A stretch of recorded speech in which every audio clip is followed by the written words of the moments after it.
کتنا اعتماد ہے۔ قرآن مجید میں پہلی امتوں کے واقعات اس لیے بیان کیے گئے ہیں تاکہ ہم ان سے سبق حاصل کریں۔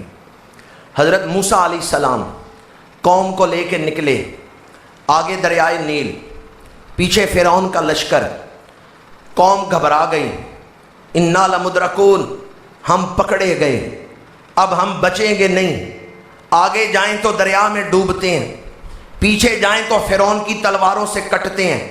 قوم جھگڑنے لگی، اے موسیٰ علیہ السلام ہم تو مارے گئے۔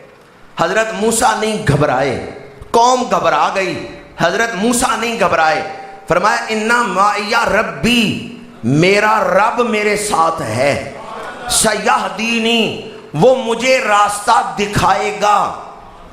میں آپ سے پوچھتا ہوں، راستہ نظر آ رہا تھا؟ اور حضرت موسیٰ کیا کہہ رہے ہیں؟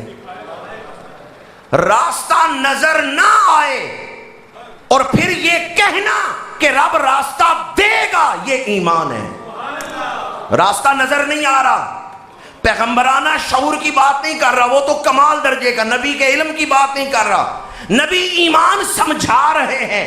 راستہ بظاہر نظر نہیں آ رہا، پر نبی کیا کہتے ہیں؟ میرا رب راستہ دے گا، سیہدینی، میرا رب راستہ دکھائے گا۔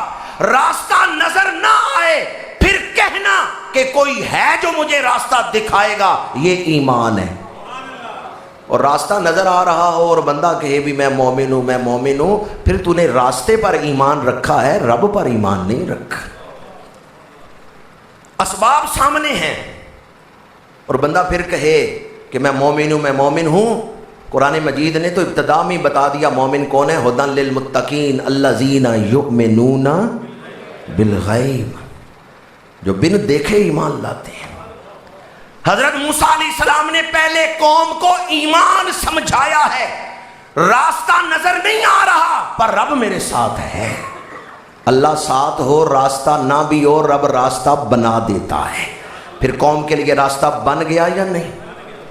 آج ہم ان مفکرین کے ہاتھ میں قید ہو گئے ہیں جو کہتے ہیں راستہ نظر آئے تو مانیں گے، رب کو نہیں مانتے۔ میں دین کا ایک طالب علم ہونے کے اعتبار سے مسجد کے ممبر پہ بیٹھ کے کہہ رہا ہوں، پاکستانی قوم کو آج آپ کو بچا سکتا ہے تو ایمان بچا سکتا ہے، اللہ کی مدد بچا سکتی ہے۔ وَأَنْتُمُ الْأَعْلَوْنَ إِن كُنتُم مُؤْمِنِينَ، تم ہی غالب ہو اگر تم مومن ہو، اگر تم۔ اب آپ کو اعتماد کس پہ ہے؟ اپنی صلاحیتوں پہ یا اللہ کی مدد پہ؟ یہ وقت ایک دوسرے کا مذاق اڑانے کا ہے یا اللہ سے مدد مانگنے کا ہے؟ سوشل میڈیا اٹھا کے دیکھیں، ہر کوئی دوسرے کا مذاق اڑا رہا ہے۔ ٹھیک ہے حکومت کچھ نہیں کر رہی، نا اہل لوگ ہیں وہ کچھ نہیں کر رہے، آپ کیا کر رہے ہیں؟ آپ بھی تو مذاق ہی اڑا رہے ہیں نا، آپ بھی تو دعا نہیں کر رہے ہیں۔ میرا کسی جماعت سے کسی پارٹی سے تعلق نہیں ہے، لیکن میں ہاتھ جوڑ کے عرض کروں گا، ٹیلی ویژن دیکھیں، اخبارات اٹھائیں، سوشل میڈیا دیکھیں، ایک دوسرے کا مذاق اڑایا جا رہا ہے۔ اگر ہم اسی طرح ایک دوسرے کا مذاق اڑاتے رہے اور ایک دوسرے کو اللہ کی طرف متوجہ نہ کیا، توبہ کی دعوت نہ دی، اللہ سے مدد نہ مانگی، تو پھر سارے ہی برباد ہوں گے۔ آئیں ایک دوسرے کا مذاق اڑانے کے بجائے قوم کو یہ دعوت دیں، یہ وقت استہزاء کا نہیں، مذاق کا نہیں، یہ وقت اللہ سے معافی مانگنے کا ہے۔ آپ کو پتہ ہے انڈیا اس وقت پاکستان کے مقابلے میں معاشی طور پر کتنا مضبوط ہے؟ انڈیا کا 100 روپیہ لائیں تو آپ کو 200 دینے پڑتے ہیں۔ کرکٹ میچ ہو تو بڑے جوشیلے ہوتے ہیں۔ معاشی اعتبار سے اس وقت آپ کی کیا حالت؟ انڈیا کا سکہ آپ سے مضبوط ہے۔